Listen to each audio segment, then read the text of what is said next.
In the 17th year of Pekah son of Remaliah, Ahaz son of Jotham king of Judah began to reign. Ahaz was 20 years old when he became king, and he reigned in Jerusalem 16 years.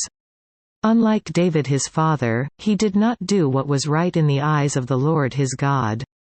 He walked in the ways of the kings of Israel and even sacrificed his son in the fire.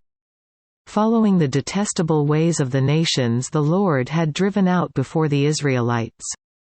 He offered sacrifices and burned incense at the high places, on the hilltops and under every spreading tree.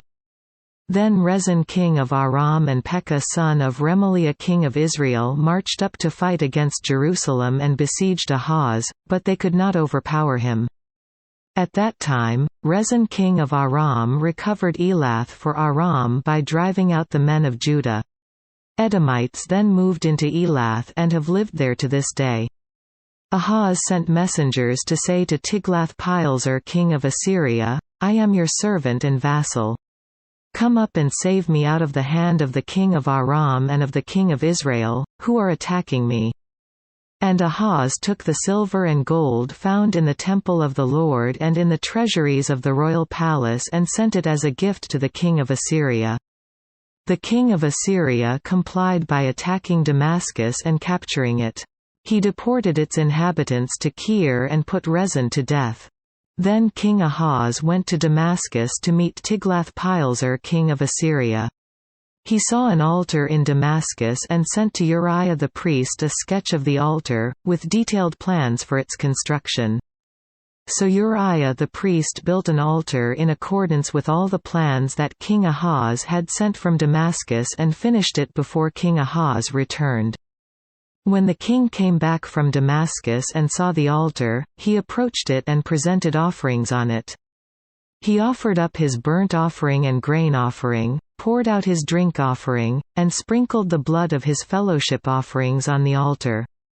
The bronze altar that stood before the Lord he brought from the front of the temple from between the new altar and the temple of the Lord and put it on the north side of the new altar.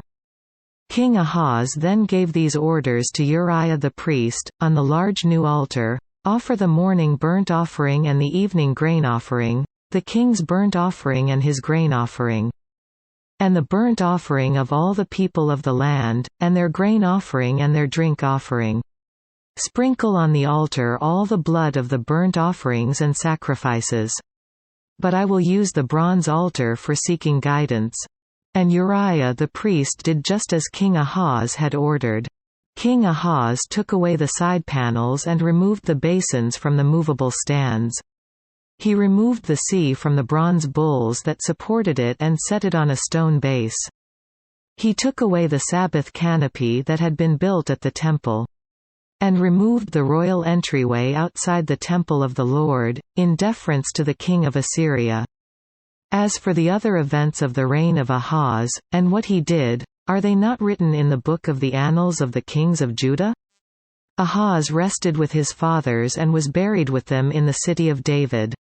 And Hezekiah his son succeeded him as king.